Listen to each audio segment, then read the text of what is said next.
Hope you are all well and healthy. I just want to bring another talk to us today about building a life that we can stay in.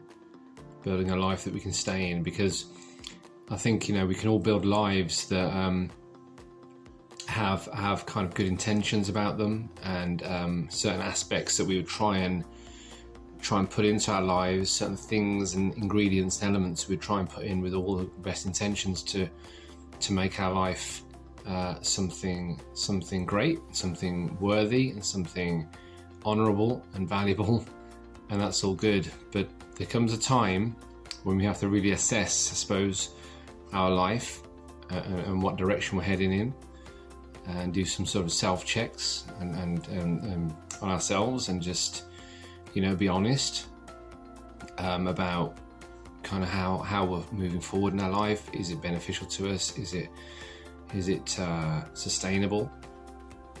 Are the patterns of our behaviours good, and are they respectful to ourselves and to other people? Are we avoiding situations that are difficult for us? Are we putting some escape between that and our addiction? Are we putting in boundaries and measures where we won't fall back into our addictive patterns? And if we're doing that, and that's the challenge, isn't it? If we are intentional to do that, then obviously our recovery is going to be more sustainable for us. If we're putting in these protective measures, if you like, into our life. And so at some point in recovery, and in fact in many stages in our recovery, there has to be changes, there has to be forward momentum, there has to be steps forwards and not steps backwards. And I think we have to try and really see them for what they are, and really see the progression of our recovery from what it was, from where it started at level one, if you like, from the first step, to building something significant and building something that's changing for the better in our lives. And I think I might have said in some other videos that people will see these changes. It's not only us that will be aware of it, but people on the outside, or people, maybe family members and friends, will see these changes more evident in your life than perhaps you ever will. And so that's really encouraging when that happens, because it proves you're doing something right, you're heading in the right direction, and you're going forwards with momentum, purposeful, and you're getting better. You are coming through a season of your life, and you're coming into new territory, and there'll be new opportunities and new possibilities for you as you move forward, no doubt. But what I've learned is that recovery, as good as it is, and as needful and as essential as it is to our lives, it isn't only about stopping something. It isn't only about stopping your behaviour and stopping the addiction. Obviously that has to happen, but it's not just that. Because if all we do is to remove what's harmful out of our lives, and if it kind of stops at that point, but you don't replace it with anything solid, then what we do is we end up with space. We end up with a lot of space and a lot of time, and something eventually will fill it, because empty space doesn't hold for very long. Eventually something will come in and fill that gap. And that's why recovery has to become more about, become about more than just avoiding our addiction. It has to be something more purposeful than just avoiding our addiction, to build the life that we want to live, and we build a life that we want to spend time nurturing and looking after and safeguarding, something precious now, because it's not come easy. It's come at a great cost. Recovery from any addiction comes at a great cost to us. It really does, to our energy, to our time, to our mental health. So lots of areas of our life where we have to really be super smart and make these credible changes, which doesn't come easily, but it really comes at a price to us in every way. It really, really does. So what I've just going to unpack now is that our life has to become more about construction from here, from this point. Not a perfect life, because that doesn't exist, but a life that is steady enough that we don't feel the same need as we used to leave it and to escape it. Because most people don't escape life for no reason. There are reasons why they escape. They escape because of something, perhaps in their life, that is not right and is counterproductive to their life, to their sanity. Things like perhaps too much pressure in their life, pressure from maybe work, pressure and stress, too much noise and too much just things just crowd around you. I don't know. Maybe you've got, screaming kids, and you just can't deal with it.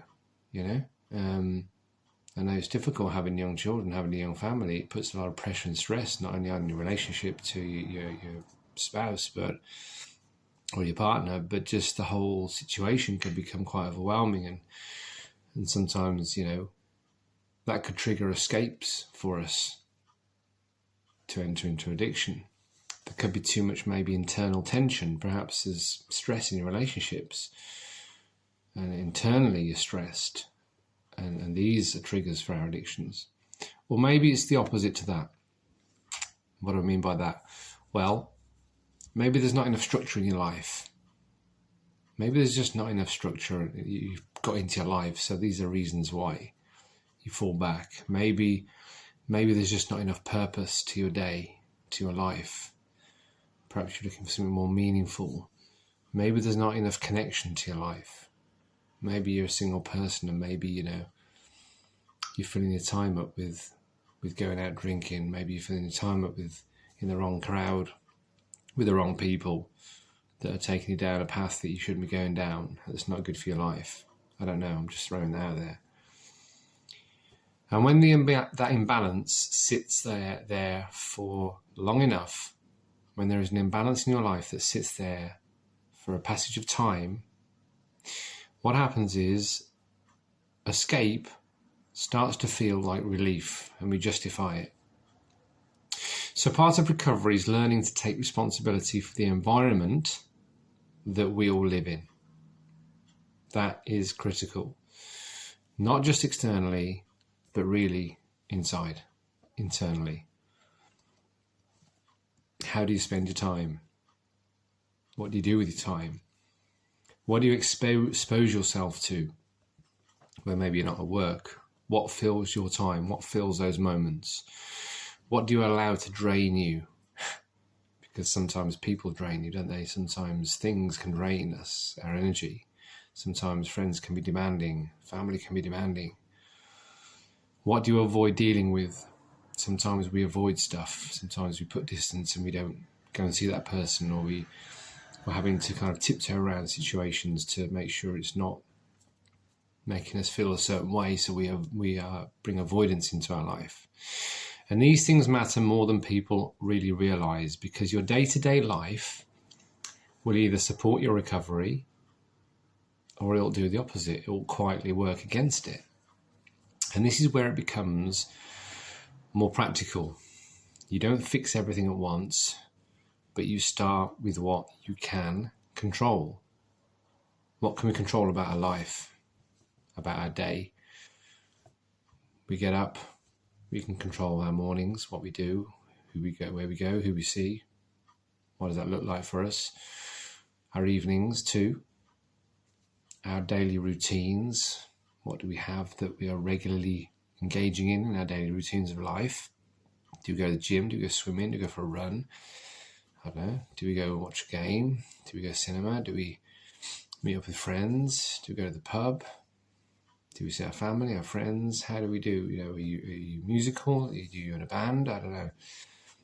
All these elements of life fill our lives and our routines, and also our boundaries.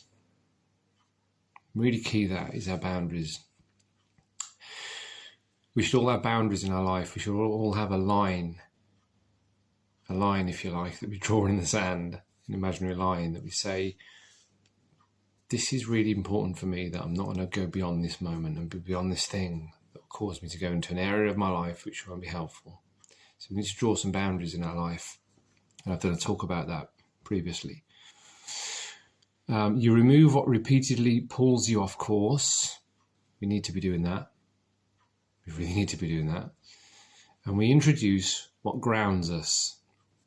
Not because it's exciting, but because grounding us is giving us stability, and it is stabilizing our life. And stability is what allows recovery to last. That word stability, if you like, the foundations we're putting in our lives, is really the bedrock to what helps our recovery to last the course of time, because it's something solid we're putting in. It's something really firm, and it's like no negotiables in our life, and it'll help us. It'll give us stability. And this is where it stops becoming more about motivation, and it starts to becoming about design, a design for our life. What does the design of our life look like for us? You know, we begin to shape a life that reduces friction. How many times does friction play a part in our lives with people often, and situations that can get us really feeling riled up? It lowers the chances of you ending up in the same place again. And that gives you somewhere to stand when things really, really feel difficult. So it reduces the chance of us ending up in the same place yet again, if we are intentional about these things, about trying to begin to shape our life that reduces kind of tension and friction in our life. Let's do away with that. Let's do away with that. Let's try and bring some calmer waters into our being, into our life, socially, and into all of the aspects of our life. Maybe what once was going to really kind of get us het up and get us push our buttons, if you like. We know what those are. We know what those triggers are, and so we need to be really mindful of that and put some distance with that, and begin to kind of look for safer, calmer waters that's going to serve us well, whatever that will look like for us. Okay. Difficult moments will come. We're not exempt from difficult situations and moments. Of course we're not. We're not building a perfect life. We're building a manageable life. And you'll start to feel restless some days, and you'll still feel pulled off course sometimes. That's very, very normal. But the difference is this: you are no longer trying to survive these moments in chaos. But what you're doing is you're meeting them from a place that has now got some structure to it. And that's the difference. And that's what's going to set us apart. And that's what's going to help us. And that's the game changer. That really does change everything.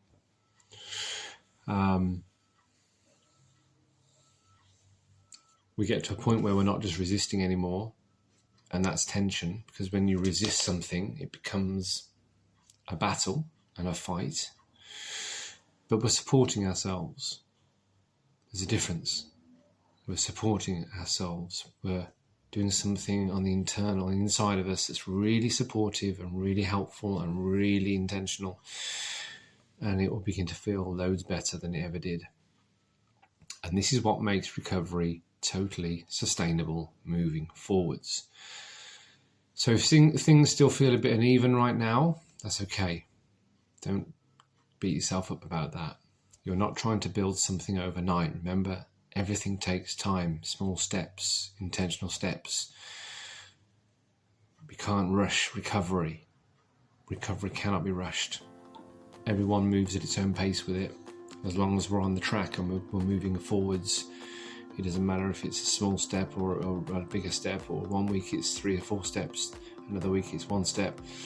There's no measure to it. It's what works for you, as long as we're on the right track. That's the key thing. And it does take time. But every small adjustment that we make from here, every decision that brings more stability, it really, really starts to build and starts to add up steadily, until one day things will not feel as heavy as they are now. Not because life's perfect, because it's not, never will be, but because it is manageable now for us. That word manageable, with stability, it holds. And that's really the goal. That has to be the goal. Not about perfection, but it's about a life you can stay in. And let's build together a life that we can stay in. I'm done with the life that was unsustainable, that pulled me off track, that got me into trouble. My decisions were poor. The things I did, it's just crazy, and you know, I wasn't thinking about anybody but myself. Selfish. I'm not that person anymore, nor will you be if you put these things into place for your life. Stay steady, keep building a day at a time. Yeah, I hope that's helped today. See you on the next talk. Take care.